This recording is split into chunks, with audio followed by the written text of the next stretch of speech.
What an honor, what an honor and a privilege to be here with you this evening. Again, this is the second time that I come back to this meeting and to talk about my favorite topic, which is God. And yeah, I always start off by saying that I'm a grateful, recovered alcoholic. And I know that some people sitting in these rooms are cringing because they don't understand where I'm coming from. But if you stick around long enough, you'll have the same experiences, because if you had told me 14 years ago that I would be where I am today and that I would see the world through these eyes and that I would have God leading me through this beautiful life, there's absolutely no way that I would have believed you. And I am so grateful for that because God lifted me from the gates of death and insanity and misery, lifted me and brought me into this beautiful life that I have today. And that is unbelievable. And the truth be told, I need to tell on myself because today was a really off day for me. I was feeling super exhausted and really low energy. And I was looking at Ali going, what the hell do I have to come and stay here tonight? And I ended up having a big fight with my mom, who's 85 years old, and she presses all my buttons. And it was just a crazy, insane fight. And, character defects flying everywhere. And it just you know what, though, God always puts a teacher in your life, right? So God has had my mom stay with us so that I can be a better person. I can learn to work on myself and be a better person. But I had to tell on myself because today I was like, but I still have so much to share because this God in my life is so big and so beautiful and so powerful. And the miracles that have happened in my life, I am here to talk about them. I'm excited to talk about them. And this meeting is a little intimidating. I keep seeing the pages increase over there, so I'm not paying attention to that. And I'm here to talk to you guys about the miracles of my life. And I truly mean it, that God lifted me from those gates of death and insanity and brought me into this beautiful life. And I chose this topic today because honestly, Lord, grant that I may seek to comfort and to be comforted, to understand and to be understood, and to love and to be loved. That is, in a nutshell, walking this walk with God. That's what that is for me. And that's one of my favorite pieces of the St. Francis prayer that was actually written by a non-alcoholic. But when I say those words and when I try to walk that through my life and through my day, it's exactly what God wants me to do. So, I came into these rooms in 2006, broken. I had been drinking and doing all kinds of other stuff, trying to fill this emptiness within me, this God hole, this soul sickness, whatever it is that you want to call it. And I always thought alcohol was the problem, but it was never the problem. It was my medicine. When the alcohol was taken away, I was a lunatic. And by the time I made it to you guys, I was a complete broken soul. I had destroyed everything around me. There was no doors open to me. My family disowned me. I was completely broke and devastated and full of fear and anxiety constantly. I couldn't look myself in the mirror. I couldn't look at other people. I was completely useless and I wanted to die. And I had nothing left in my life. And I came to AA. And I had exhausted all my resources. And I started to work this program. And, I started to get my life together. In a few months, things started to shift and turn around for me. And I took my foot off the gas and I went back out again.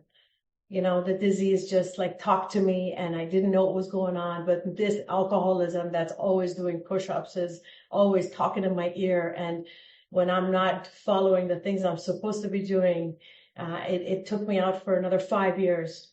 And, I finally made my way back, but for the grace of God, I made my way back and I dove into the program with my tentacles deep into it and worked the program because my life depended on it and it still does. And I'm here to tell you that the broken soul, the selfish, self-centered alcoholic that trampled on everyone my whole life, and had everything destroyed. And I always blamed the outside world for everything that was wrong within my life. I became a person, but for the grace of God, to assume understanding for my life and to gain responsibility and to recreate a life in these rooms with the God of my own understanding. And there have been some incredible miracles that have happened in my life as a result of me walking with God. I am not that broken soul anymore. I am a woman that holds my head up in life. And I truly do believe that I get on my knees and I pray, and I do that because I have to turn it over to God. And that's the first thing I do in the morning, whether, I try to roll right on my knees and pray as soon as my day gets busy, because my life is busy and it's full and it's loud and it starts early. And it's just before anything starts, I try to get on my knees and I turn it over and I pray to God. And my prayer could be anything. God doesn't make too hard of terms. It could be the 3rd step prayer. It could be the 7th step prayer, or it could just be something simple like, God, guide me through my day. Help me be of service. What is your will for me today? God, fill me with your loving being so that I could flow through me into the lives of others. It could be anything. And then I have to, at some point, quiet my mind to listen to the voice of God, because God's one and only voice is silence. And I don't, meditation to me can take different shapes and forms. It doesn't have to be silent. It could be silent, or it could be guided meditation, or it could just be me holding my baby, or it could be me walking outside and just quieting my mind. Because I don't know about you guys, but I have a committee up in here. Like if I wake up in the middle of the night and I want to go to the washroom, there's like 200 people up in my head talking. So there is no room for God to penetrate unless I try to at least quiet it down and listen to God. And my God talks to me through many different ways. My God talks to me through my being, through my intuition. It's a sixth sense, whatever you want to call it. And I feel it and I listen to it and I have it guide me and I have it lead me through life. I listen to that voice and I feel it. I just do. As long as I'm on the right track and I'm tuned in and I'm doing the things that I'm supposed to, that's when I hear God the most. And God has also put people in my life that when they talk to me, I know it's God giving me a message. Ali is one of those people. There's been many times in the last few years when he comes and he'll say something to me and I just know that it's a message from above. I know that. Or my sponsor. My sponsor is also an angel that God has put in my life. And when she talks to me, a lot of times I know it's God talking to me. But there have been some incredible things that have happened in sobriety and in this program. And as long as I continue to hold my higher power's hand and walk through this life, they'll continue to keep happening. I'll give you some examples. I mean, as most of you know, Ali and I met in the program, and Ali and I met in the program, and we got married a year later. We fell deeply in love, and we had a dream wedding in Mexico and flew our 30 members of our family out there. And Ali and I danced until the sun came up, sober, loving life. And then we came back to Canada and we wanted to have a baby. And I was 41 years old. And the doctor said, ma'am, you only have like less than 5% chance or 3% chance of getting pregnant. And Ali and I held hands and we looked at the doctor and we looked at each other and we said, but you don't know the God that we know. And a year later, I got pregnant. No, not a year later. I was 41 years old. I got pregnant and we had our first one, which is now 9 years old. And we have a 7-month-old sleeping upstairs right now. And that's like, and I'm 52 years old. So, things like this don't just happen. They happen in the 4th dimension. They happen when you're walking with God. They're happening because you know what? A lot of people told me I was crazy. And even Ali was like, okay, maybe, we're going to be grandparents by the time the baby's like getting older. And, there's a little truth in that. I'm not going to admit it. But one time he really pissed me off, excuse my language. And he said, maybe we should rethink this. And I said, I'm divorcing you. Yeah. And he started laughing at me. Because, when God puts a desire in my heart, I know that it's being put there. I know that God put that desire in me and I follow that intuition and I follow God's guidance. And And what that 4 years of trying led to was a manifestation of a beautiful baby boy.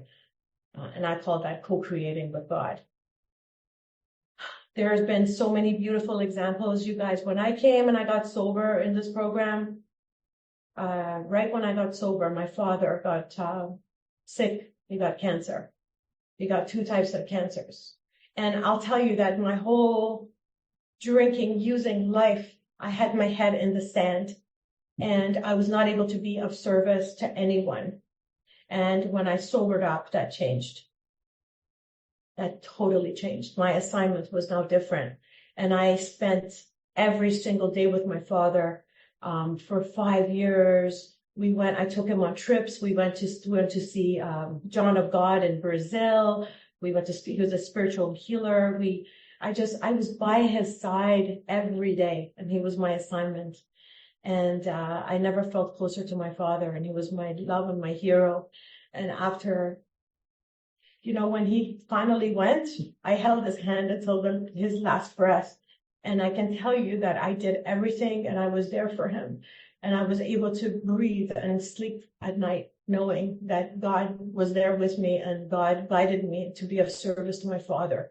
And that's, Lord grant that I may seek to comfort and to be comforted. That's what that's all about to me, being able to be of service to my father.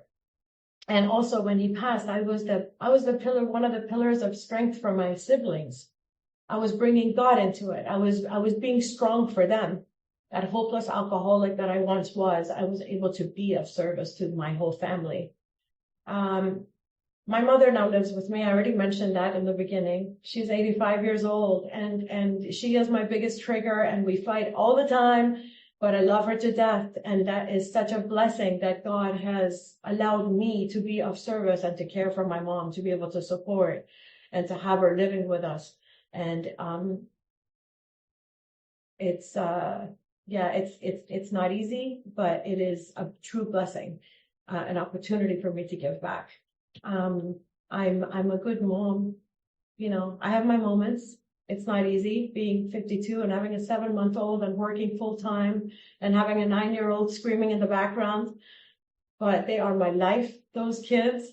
And I am so blessed. And I'm proud to say that I am a good mom. I put them first and I'll do anything for them. I'm a good mom today. I'm a good sister. I'm a good wife. And I'm a good daughter. And all of those things is because God is present in my life. All of those things are because of Alcoholics Anonymous. Is because when I get down and I pray and I ask God to guide me, then I sit in silence and then I walk in through my life. I bring this program into my life and I bring God into my life, into all aspects of my life, into my relationships, into my work life. And I use that opportunity to become a better person. My work, I own a recruitment company, which I started in 2006 when I first sobered up, and it's grown over the years. And I truly believe that it's my bliss. And I truly believe that when you are tapped into source, accidents like this happen. You get connected with your bliss, and you meet the right people at the right times, and beautiful things like that tend to happen when you're walking with God. That's what I love, right? And so I know that this job is my calling. I love what I do. I love my team. I'm able to make a difference in my job because I interact with humans and I help them find jobs. And even when I'm not making money from it, that's the delicious part of my job is that sometimes somebody will walk into my office and there'll be somebody that I'm not able to help because we specialize in French and English recruitment, and somebody will come in that doesn't speak French, but I'll bring them into my office and I'll make them a coffee and I'll sit there and I'll fix their resume for them and I'll treat them like gold and I'll make them leave that office because I know that they just commuted with a bus to come all the way there. And I'm not going to let them walk away empty-handed like other agencies do. And so they are just sitting there shocked saying, we've never experienced this before. I just don't know why you're helping me. And I smile back and I know why I'm doing that. because that's what I do when I'm walking with God. And that's my friends, making money and all the deals and all that I love too. Don't get me wrong. But the delicious part of my work is when I'm giving back. And helping someone, and it just centers me. Like it happens that I'm just in the middle of work and things are happening and I'm getting stressed out over this deal not closing or that deal not closing. And then some poor person walks into my office. They just came and they have a family to support. They don't have a paycheck to put on, they don't have food to put on the table, and they're looking at me with tears in their eyes. And I'm able to sit there and fix their resume for them. And I'm making calls for them, and I'm doing everything that I can to try to help that human being. And then God comes in. That's when God comes in. When I'm busy trying to take care of his kids, he's helping me. He's injecting me with his love and his energy. That's what happens. And then I call Ali and I'm like, oh my God, do you know what just happened? Like everything sheds. All the bullshit that we always think about and all the fears and all the ridiculous things that don't mean anything. They all just fade away because I'm now filled with Source. I wish I could be in that mode all the time. But that is one part of my job that I love. And I teach my team to do the same thing. And they do. They give back to others. The other day, one of my recruiters had somebody in her office for 45 minutes. And I said, Jennifer, I love that you're giving back. Maybe you want to watch the time a little bit. I love what you're doing, though. That's what it's all about. She started laughing at me. We talk about God. Nobody's an alcoholic in my work, but we talk about God. We do vision boards and we dream big, and we talk about Wayne Dyer and all kinds of stuff. And I'm a really big follower of co-creation and Esther and Jerry Hicks, and co-creating with God is it's been such a big part of my journey. It has been. I've made 6 or 7 vision boards, and every image or anything that I put on those vision boards have manifested, and I keep recreating new ones because in this beautiful life with God, God wants us to be filled with happiness and excited and enthusiastic about life and have everything that we want. And the beauty of it is that we can do that, and we can co-create with God. And there's so many beautiful things in my life that I have as a result of that, and I love it. We built a school in Senegal a few years ago, and it was unbelievable. I always had this dream to do something like that. We actually were going to go there to Senegal and build the school with a small village that the kids didn't have schools. They would go inside a muddy hut and learn. That was their school. And we were going to go there, and the pandemic hit. We weren't able to go, but Beyond Bilingual, my company, funded and built a school in Senegal. And when I saw the images that they sent with holding up signs, thank you, Beyond Bilingual, it just melted my heart. And that's what I call walking with God. I'm, able to give back in every aspect of my life, financially, with my time, with anything. I am now a woman that, from the moment I open my eyes in the morning, I think about what I can contribute and what I can do for others. And when Ali says that I'm kind, even when I'm not happy, because if Ali and I have a fight and I'm pissed off at him and I don't want to see him, I'll still put dinner on the table for him. That's what I'll do. And he'll never understand that. And I don't understand it either. I get mad at myself. I'm like, what am I doing? But I can't help myself. It's some disease I have. Honestly, I do that. We just had a huge fight, and I cook him a nice meal and I put it on the table. Who does that? I have some serious issues that I need to work on. My life is beautiful today, guys. And I'm not saying that bad things don't happen. I'm not saying that I'm sober and that I'm in recovery and it's all lollipops and rainbows all the time. It's not, because you know what, there's things that happen. Life is about reality. Life is about, there's sicknesses, there's pandemics, there's scary moments in life. I've gone through a few with my work. I got, when I had the baby, even though we're blessed and we have help, I fell behind a little bit, and it put me in a very fearful place. There's things that happen, fears that come in every once in a while. but nothing like the fears that used to be that I carried with me 24/7, constant anxiety and fear. When I have moments of fear now, what do? I get on my knees, I pray, I bring God into it. I try to be of service. I work around it. It says in the book that spiritual solutions will solve all my problems. It never said I'm not going to have any problems, right? And so I work through them. I get through it with God. I don't have to drink. I don't have to stick my head in the sand and go into oblivion. That's the beauty of this program. That's the beauty of embracing God and taking him by the head. And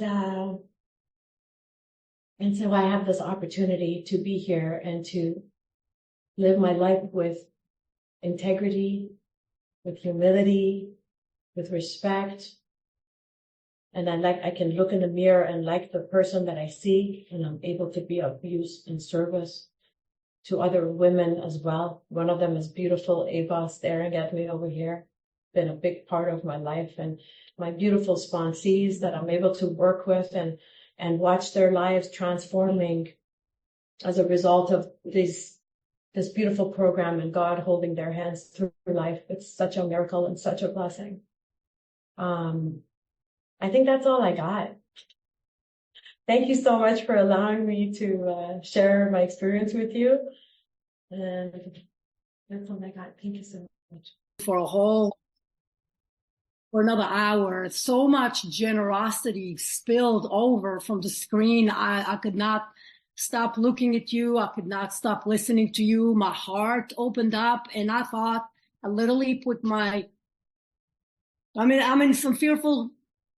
Well, I'm going to turn it into a question. I promise you. I was putting myself in the shoes of having experienced some fear these days, and I was thinking about what you were discussing, and I thought to myself, with all of that, you're talking about having walked your father home, having being supportive of your mom, the mother to your children that you are, without you having to say it. I look at you and I see that, and I want to ask you about your daily practice, what you do. That's a question that I asked Ali in the past, and I just love hearing. I would love to hear what it is that you because I've adopted some new practices these days that I'm engaging in, and it's critical. It's critical that I learn more. If I want to continue to enlarge my spiritual life, I want to hear how you're doing it, because there's no faking what you just did here for half an hour. There's no faking what you shared. Thank you. Thank you so much for the question. Thanks, Tally. So my daily practice is never the same. It's always different. But I do definitely will not miss my prayer in the morning. I will get on my knees as soon as I can and turn it over. Like I said, any prayer, God does not make too hard of terms. I could be anything from my heart, or it could be the St. Francis prayer, or it could be a portion of the St. Francis prayer.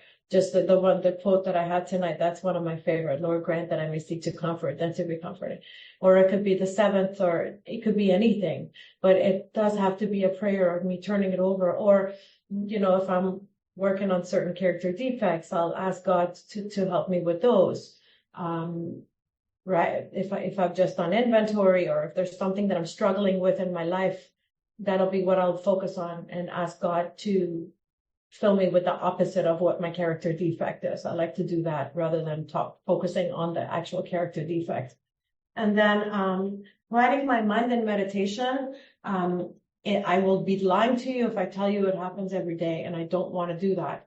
It does. Definitely, I try my absolute best. It's very busy in this house with a baby and a kid and work and it's a lot, but I try to do it. If I get a minute to get away, to sit and quiet, either just listening to breath, or it could be guided meditation, or it could be listening to theta waves. I like listening to theta waves because my house is very loud, and so it quiets the noises, and all I'm listening to is theta waves. Or it could be when I'm just giving milk to my baby and just closing my eyes, or even just going for a walk in the stroller and just quieting down and just listening to the sounds of nature. So meditation can also take different shapes and forms, and God does not make too hard a terms as long as I'm doing my best. And I think it's progression and not perfection, but it is an absolute necessity. And you know what? When I don't do it, I'm a little bit loca and very impatient and irritable and reactive. Yeah, that's in a nutshell. So when I do those things more, I'm more at peace, I'm more guided, and my day just all overall turns out to be sweeter than normal. Thank you, Afsi, for a beautiful answer. Michelle, please do come in. Hi, Afsi. My name is Michelle. I'm an alcoholic.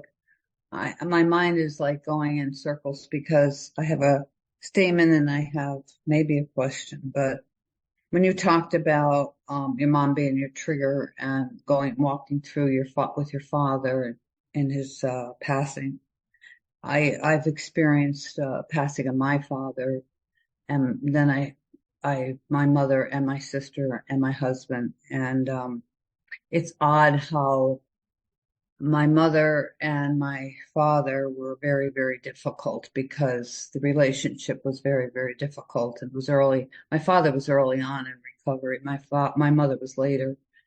My mother was my trigger too. But the fact that, like you said, I did everything out of love for my parents. I did everything that I believe God wanted me to do. And I'm very grateful for that. And when my sister passed, it was a whole different experience because my sister and I were deeply in love with each other. We were great pals, and it didn't change. And it's amazing that, like, even though the relationships were different, it didn't change. It was the same. It was exactly the same. If I walk in love, no matter who the person is, it doesn't matter. And my husband passed away 17 months tomorrow.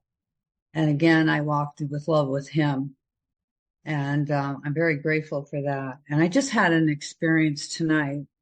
I just want your opinion, like you're talking about the St. Francis prayer, and it's better to be love. And I also believe it's better to be kind. And I was walking my dog, and a woman actually came out of her house and started screaming at me. Because my dog pooped in an area she didn't want him to poop in, apparently. And anyway, I just smiled and I said I picked it up, and she just continued to berate me. And it was like kind of weird, but like normal Michelle would have like start blasting her, but I just looked at her, and she was watching my dog go to the bathroom. She was watching me pick it up, and then she opened the door and started to berate me. And I said, I showed her I did pick it up, and I always pick it up. And then I said, she starts really berating me. And then I just said to her, have a nice day. And she slammed the door shut on me. And as I walked home, I just felt with such gratitude that I don't carry that anger anymore. Like I could have got really, really into her face, but that's what the program's taught me. It doesn't matter what other people are doing, that I could actually separate myself from that other person. And I walked with God in that situation. I didn't walk with Michelle. Michelle's ego would have just like blasted her. But, so when you were talking about your mom, I guess it brought up some triggers in me as far as my mother's relationship. And I don't think it matters if it's a good relationship or bad. I mean, do you feel that way too, that you can, go through these experiences in life that God presents to us? We have no idea what's around the corner, so we don't know what we're going to face. And do you feel it's like the equal? Because I feel it's equal. I don't care if it's not a good relationship, if it's a relationship I don't even know the person, or if it's a loving relationship. I feel I need to walk with God and to love and to be loved. And I was just wondering your feelings on that. Thank you so much for sharing. Thank you, Michelle. We love you. I have to, I'm not really hearing your question. Can someone help me with I wasn't, Michelle wants to know whether or not, no matter what your relationship is with the person, can you lean into the St. Francis prayer? can I what? Sorry? Lean in. Can you stay in a position of wanting to love rather than be loved, even when the relationship is difficult?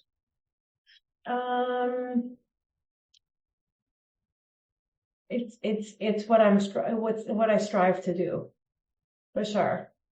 To stop and to pray and to bring God into the situation. Absolutely. It's not always easy because sometimes ego will step in, but it's something that I'm striving towards, I think, definitely, to try to pause and to, once that pause is there, then God usually follows that, right? So that's definitely something that I'm striving towards to do more and more, but definitely a lot more than it used to be, back in the day when I first came into the program. It's definitely a lot of progress. So I'm happy about that. Thank you. Thank Hope you. that answers your question. Yeah, thank you. Linda, would you come in?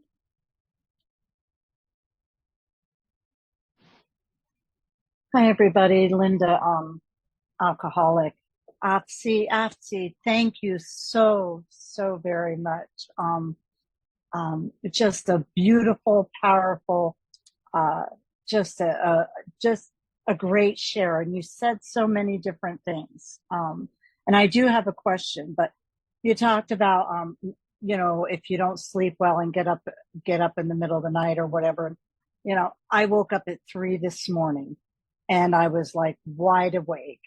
And I begin to pray, because if I don't, the mind, it just, and there's just been some things going on, and you've talked about fear, and a couple of others have mentioned fear. And, I'm so grateful I get to come somewhere like this and hear people like you share your experience and remind me of how necessary it is for me to just continue this trudge, and how important it is. And when you talked about how, when you skip stuff a little, not skip, kind of slip a little, go a little local. And anytime that I do that, I'm like, why do I'm always like, why do I do that? When I'm trying to practice walking with God, and life is just beautiful, even when it's not. So, just thank you. Just beautiful share. You talked about co-creating with God. And I don't know if you were referring to the vision board, that's part of it, but can you just share a little more about that? Co-creating with God. I've not heard that before. Thank you so much. Mm-hmm. Absolutely. So I have learned by reading a lot of books, a lot of, I could talk to you about them in detail, some of the books that have led me to that. A lot of Wayne Dyer followings, a lot of Abraham Hicks, teaches us that, we have desires. God puts desires within our hearts, and we can learn to manifest those desires. So that definitely, like a vision board is one of those things, is like putting a visual of something that I want, whether it's something you can touch or whether it's a state of being. Like, I mean, my wedding, this is before I met Ali. I had a picture of a couple, because my burning desire in my heart was to find my soulmate and to get married. And I know God puts all those desires within us. So when I had this picture on my vision board, and it was a couple on a beach, and I had that there, and things I would do is I would cut out a picture of my own face and stick it on there. And some people may think that's crazy, but it's not. It's because your subconscious believes it to become true and real, and whatever you feel is real in your life starts to manifest in your life, and that's part of co-creating. So years later, when I met Ali, I had put that vision board away, and I took that vision board out. I was cleaning out my closet because everything on that dream board came true for me. I had like my ring that I'm wearing on my finger. I had the exact same picture on there. The picture that I had of the wedding of this couple, which I put my face on, there was a picture of Ali and I on the beach that was identical to that. And when I saw that, I freaked out. I said, Ali, look at this. This is us. And I didn't even know, like, from things in my house, like the gazebo in the backyard, or my kitchen, or it could be anything, even the washer and dryer. Like, I'll put anything on a vision board, or it could be a state of being. It could be surrounded by a family, happy, peaceful, just meditating. It could be anything. But I truly believe that we walk with God, and we can co-create with God. Wayne Dyer has taught me some beautiful meditations that I did when I was trying to get pregnant. And I can talk to you more about those too. There's different things you do with the meditating to the sound of Om, which is a sound of gratitude, and waking up to the sound of Ah, and meditating and chanting my butt off. And everybody in the house thought I was insane until I got pregnant. And yeah, I truly believe those things, because Ah is the sound of creation. And Wayne Dyer will tell you all about that too. So I truly love manifesting because it's fun, and this is what life is all about. It's about coming into these rooms and getting sober and learning to live our lives to the absolute fullest. And I can do that with God leading me. I hope that answers your question. What a beautiful, beautiful answer. Thank you so much. I want to acknowledge that we have more hands than maybe we have time, but I'm going to try to get us all in. Nash, my brother, please come in. Hi, everybody. Nash Alcoholic. Afsi, thank you so much. My question was just answered. Linda, thank you for asking that question about co-creating with God. I was just going to ask the same thing. And I just want to say, Afsi, thank you for that.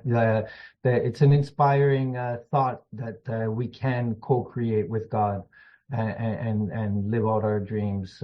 So with that, I'll pass, and I'll let the next question come in. Thank you, everyone. Thank you, Nash. Ah, my new friend.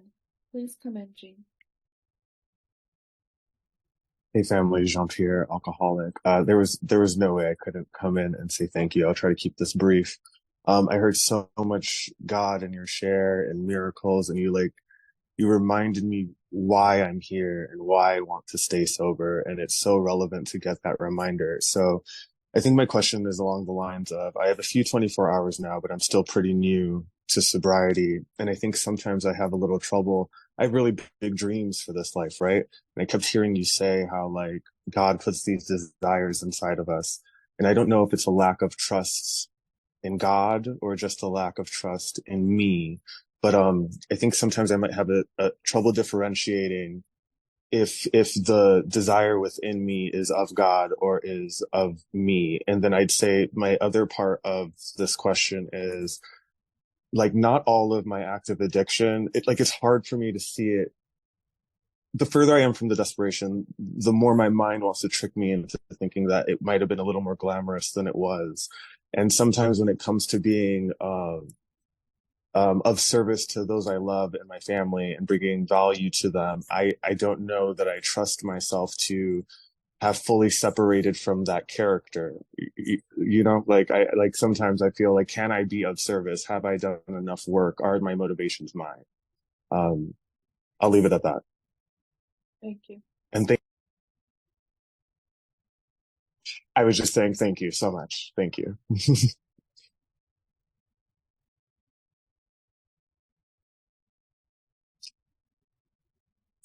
So was there, I didn't get the question. Was there a question? So I think the question is how do you differentiate the desires that God has put in you from ones that maybe are self-motivated? I think that you just need to have a little faith in that, and I think that if you're doing everything you can on a daily basis, Jean-Pierre, to, you're doing your prayer, you're trying to be a better person, you're in this program, you're staying sober, you're walking that walk with God, you need to just have a little faith in that that, if God is talking to you, and you start to build that intuition and that sixth sense, and, it gets, it starts to grow, and it's becomes stronger and stronger over the years. It's a relationship you're nurturing and building with your love, with the God of your own understanding. So, I don't know. I just think that if you're doing everything in your life to try to put your best foot forward in life, then listen to those voices. And usually, if you're on track and you're trying to do everything that you can, then I think you can trust that those voices will be the voices of God. And they become more and more, and our ego starts to go, and they become more and more as you keep walking this walk with God. Afsi, what a beautiful answer. Thank you. Kelly, you're up next. Good evening, family. I'm Kelly. I'm an alcoholic. I know we don't have a lot of time, so I'm going to cut right to the question. You said that, in the book, it says spiritual solutions will solve all my problems. Have you ever been presented with a spiritual solution that you didn't like, and how did you get through that? I mean, have I been presented with a spiritual solution? The work in this program is not always fun to do, and my ego and my alcoholism is always trying to pull me away from this program and pull me from light. That's its job. My alcoholism and my ego wants to keep me in the dark and keep me miserable, put me in a room by myself with a bottle in my hand. So yeah, of course, because my ego has tried to separate me from this program by talking crap in my ears a lot. And, there's a lot of times that I know that I have to put pen to paper, and I have to do inventory. I need to clean house. I need to make an amend, but my alcoholism tries to pull me away from that, and I'll procrastinate, and I'll become crazy and miserable. I'll end up doing that work and then become free and open the channel with me and my higher power. But of course, the answer is yes, because I'm an alcoholic. Truly. And it's a constant battle with my disease, that I have to do this work, and it's all the actions that lead me and tear away the, whatever it is between me and my higher power. It's the actions that produce a peaceful state of mind for me. So yeah, absolutely. A lot of the program, especially I think the things like inventory have been difficult to do and to look at, for sure. So But we I have, still go ahead, Afsi. So we have 3 hands, and we've got 6 minutes. Kathy, come on. Thanks, Alice. Thanks, Fellowship of the Spirit. Thank you so much, Afsi. Sorry, I can't really pronounce your name, but it was so beautiful. Thank you for transparency, and thank you for your beautiful energy that you brought to the meeting. My question is, the line on page 87, seeing as you guys are a couple just like Howard and I, that line, if circumstances warrant, where is it? We ask our husbands to join us in morning meditation. Do you guys have any particular daily practice, perhaps weekly practice, or anything you partake in together? Prayer, meditation, if you guys ever get that time. Thanks. So every once in a while we will get down on our knees together, and we'll just hold hands and we'll pray together. It's not a daily practice, but it definitely does happen. We sometimes involve our 9-year-old. He knows he knows the prayers. He knows the Serenity Prayer. We're teaching him to pray. He knows the St. Francis prayer. But yeah, Ali and I sit and we do that sometimes. But Ali has his own ritual. He's up a little bit earlier than me, sometimes at 3:30 in the morning, and he sits with God, and he has his thing, and he does his thing. And I got my little sanctuary. He's got his. But yeah, we do that. And you know what? Sometimes we'll sit in meditation together too. And that's really, if we're going through something, or I don't know, we'll do that once in a while. And it's really sweet. It's really nice to have a partner that is walking this walk with God. It truly is. I don't know how I would deal with it if Ali was not a God person. That's, by the way, one of the things that I co-created is I asked God to give me a spiritual man, and boy, did he ever. And yeah, for sure. I said, oh my God, he's really into God and spirituality, and look who I got. So yeah, definitely it's a very sweet thing, but it's not a daily ritual for sure. Thank you. Come on, Jeffrey. Hey, Jeff Silver, member of Alcoholics Anonymous. I had to pull over. Okay, I'm driving to my home group every Tuesday at this time, and I listen to you people, and I had to pull over. So, Afsi, I just wanted to, okay, there he is. You know, Ali, the guy doesn't know how to load the dishwasher properly. And look at him, he's breathing in and out, sort of thing. We're packing a little bit of a resentment there, but we still feed him. We still put food on the table. So I believe through repetition and the psychic change that our conduct shows up without us knowing it. We're still being of service. So my question to you is, do you have a practice in your 11th step that consists of the 10th step, that when these crop up, where you bring in step 6 and 7, which I truly believe is step 11, do you have a practice of getting entirely ready to go to your God, even when things are sensitive and when there's not a cloud on the horizon? Thank you. My practice is simply just to pray and to just to pray and try to turn and try to help another human being. That's my practice. Mm-hmm. It's simple. And when I turn to another human being, God comes in. That's what normally happens. When I try to be of service to another human, that's when God comes in. So that's simple in practice. I love that we were able to get everybody in. Nikki G, you have the last question. Thank you so much, Afsi. This was such a beautiful meeting. I'm so thankful I got to hear you tonight. I had a lot of chaos going on, and God was like, you got to be at this meeting no matter what. And I was here, and I heard so much. With that being said, I have a little guy at home, and I've been to traditional like church and stuff with him, and I 100% believe in God. I believe he lives inside of all of us.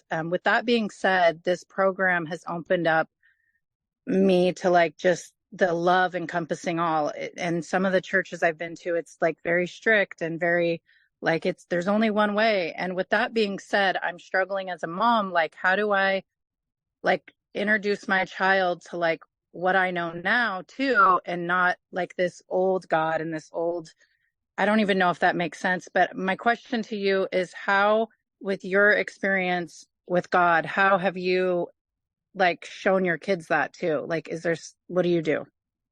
That's all I got. I think that, my little one is only 7 months. So my 9-year-old was born into a sober home. And Ali and I have been in recovery since. That's all he's ever seen has been, Ali and I praying, meditating, doing all these talks and talking about God. We talk about God to him. We tell him what it's all about. And I guess he gets to really truly witness the power of God and kindness and being there for other humans and being there for each other.